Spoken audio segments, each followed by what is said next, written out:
Now I want to go over telemetry and how to interpret rhythms. And the first thing I remember my preceptor telling me was to be able to identify what is abnormal, you first have to know what is normal. So let's go over what's normal first, so it'll be a lot easier for us to identify an abnormal rhythm. So this is going to be normal sinus rhythm. And we could tell that it's normal sinus rhythm by doing our 6 checks, right? And I'm going to do them quickly, and I'm going to go in depth in these 6 checks a little bit later, so we could understand it a bit better. But the first 3 checks are, really simple. Let's just check and make sure that, the rhythm has a P wave, which is the first step. So this is going to be the P wave. It's right over here. It's nice and round and it's upright. Is there a QRS complex? That should be very tall, just like this, and very narrow. So it has that. And it has an upright T wave that follows right after. And it seems like everything here has a P, QRS, and a T.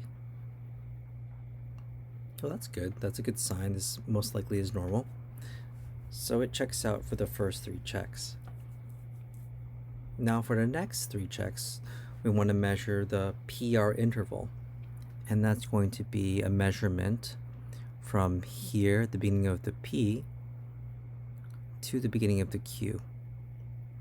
And for it to be normal, a PR interval should be 3 to 5 small boxes. So if I count, it's going to be 1, 2, 3, 4, 5. So that's normal. Let's check this one. It's going to be 1, 2, 3, 4, 5. That's normal. And let's just do one more. Let's do a random one over here. 1, 2, 3, 4, 5. Okay, that's normal. It looks like they're all normal on this strip. And we measure PR interval. We care about PR interval because this measurement from here to here shows the time it takes for the atria to contract and followed by the ventricle to contract. It's that relationship of time between the atria contracting and the ventricle contracting because, when the heart is pumping, it's all about timing. It's always about timing. And the timing needs to be correct for the heart to pump correctly. And the correct time is going to be 3 to 5 small boxes. If you want to know it in seconds, each of these small boxes is 0.04 seconds. So, 3 small boxes is 0.12 seconds. And 5 small boxes is 0.20 seconds. So that's how fast the PR interval should be. And that's how fast the atria and the ventricle should contract, one after another, for the heart to be in a normal rhythm. Isn't that such a fun relationship to understand? It should be that quick. And it's normal in this rhythm. That's good. That checks out. Now the second thing I'm going to check is going to be the QRS complex. I know it's there, but on top of knowing that it's there, you have to measure it as well. And a QRS complex is normal if it's less than 0.12 seconds, which is less than 3 small boxes. And this QRS complex is only, if you measure from here to here, is only 1 box, so that meets the criteria. This one also is about a box and a bit. Is also 1 box. Is also 1 box. So these are all normal QRS complexes. So perfect. That's normal as well. Now the last thing that we're going to measure is going to be the R to R. And the R to R is going to be from an R, because this is QR. And you're going to go to the next R right next to it. And we do R to R to calculate the heart rate. So you do that by counting how many big boxes are between the R to R So there's going to be 1, 2, 3, 4 in between this R to R. You're going to take 300 and divide it by 4, and that will give you a heart rate of 75. So that means that this heart rate for this strip is 75, and I did the R to R here. I want to do it a few more times. Let's do this R to R over here. It's 1, 2, 3, and this little bit and this little bit make a fourth box. So that's going to be also 75. And let's do this one right over here, R to R. 1, 2, 3, 4 big boxes. So again, another heart rate of 75. So we know a normal heart rate is going to be 60 to 100.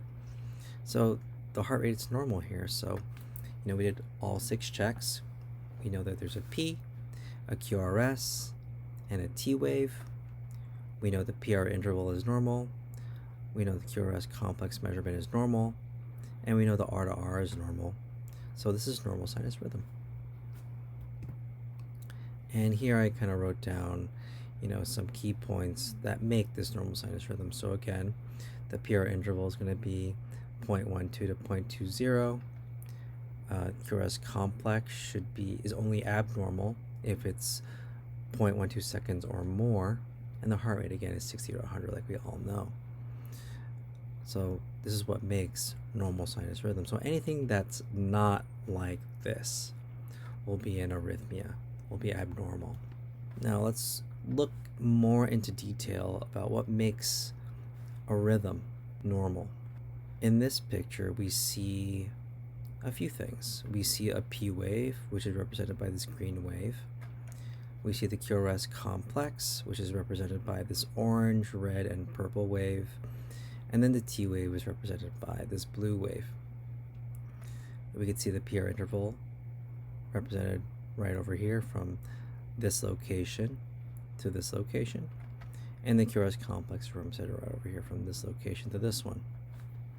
Now, to review, this P wave, this green wave, this represents the atria contracting. And if it looks like this, an upward P wave, that means the atria is contracting normally. Now the QRS complex, that represents the ventricles contracting. And if it's looks like this, if it's tall and narrow, like I said before, that means that the ventricles are contracting normally.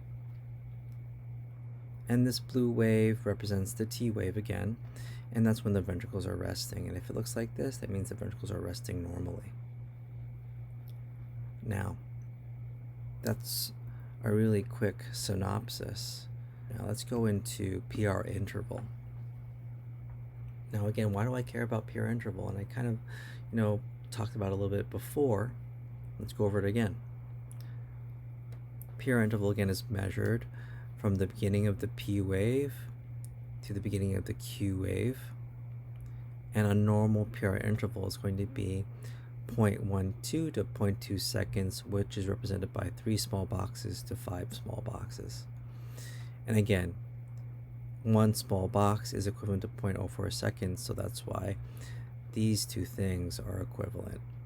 3 small boxes equals 0.12 seconds, and 5 small boxes equals 0.20 seconds. Now, again, why do we measure the PR interval? Why do we care about this so much? Because again, it represents the timing between the atria contracting and the ventricles contracting. If the timing is off, that means that there's some abnormality and that there's some kind of pathology happening. Again, the heart, it's always about timing. That's what we're measuring, time. And here's a picture that just reminds you that, 1 small square is 0.04 seconds, and 1 big square, which has 5 small squares, represents 0.20 seconds. That will help with your calculations and seeing if something's too long or too short. This picture I like to go over because it reminds us about the flow of electricity through the heart. Now, normally in the heart, electrical impulses originate in the SA node right up here. And it goes to the AV node, then down the bundle branches, and then into the ventricles. And that's the normal flow from the SA node to the AV node, down the bundle branches to the ventricles, right? If electrical impulses originate anywhere else or it flows any differently, that means that there's pathology, and that will help us identify the issue. So that will help us with the next concept I'm about to go over. So how do we measure the QRS complex and why? Let's focus on how we measure it first. So to measure the QRS complex, we're going to go to the beginning of the Q and the end of the S. And a normal QRS complex is going to be less than 0.12 seconds, which is less than 3 small boxes. A QRS complex is abnormal if it's 0.12 seconds or larger, which is larger than 3 small boxes. So here, this is a normal QRS because it's only 1 box. If it's 3 boxes or more, then it's abnormal. That would mean that the QRS is wide. Now, why do I not want a wide QRS? Why is a wide QRS a bad thing? A wide QRS is a bad thing because it means that the electrical impulses originated in the ventricles. And that's not normally how electricity flows through the heart, because if we look at the previous picture, again, electrical impulses should originate in the SA node, go down to the AV node, down the bundle branches to the ventricles. But if the electrical impulse originates in the ventricles themselves, that means that there's something wrong. Electricity should not originate down here. We should always get electricity from up here. Now you must be wondering, like, why do the ventricles want to make their own electrical impulse? And it's usually because they know that they can't get electrical impulse from up here because there's something blocking it. There's something blocking the electricity from up here going down to the ventricles. So since they can't get electricity from up here, the ventricles want to save themselves, so they make the electricity themselves. But they're not used to doing that. They're doing a very poor job at it, and that's why the QRSs are so wide. So if you have a wide QRS, that means that electrical impulses are originating in the ventricles, and there's some kind of pathology that's causing that to happen. Now, another reason why we might have a wide QRS is because of a bundle branch block. And that's the second most common cause of a wide QRS. And it makes sense because if you go back to this picture, this area is where the bundle branches are located. And if there's a block somewhere here, that means that it's blocking the electricity from the SA node from traveling past this point. So that means that the ventricles don't get any electricity because there's a block here. So because there's a block here blocking electricity from above, again, the ventricles have to make their own electrical impulses, thus causing a wide QRS, right? So a bundle branch block causes a wide QRS. So that's why we measure QRS complex, because it lets us know how the ventricles are doing. Now, the next thing that we have to measure is going to be the R to R, and again, that's to measure the heart rate. And this is just a quick picture to show you how to do that. So let's do the yellow portion. Let's go to this R to this R. You have to count how many big boxes are between the R to R. So there's going to be 1, 2, 3, 4, 5. You're going to take 300 divided by 5, and that's going to equal 60, and that's going to be the heart rate, 60 beats per minute. And let's take another example. Let's say this R is over here to this R. We count that there's 3 big boxes in between this R to R. 300 divided by 3 is going to equal a heart rate of 100 beats per minute. So R to R is just a really quick way of calculating the heart rate.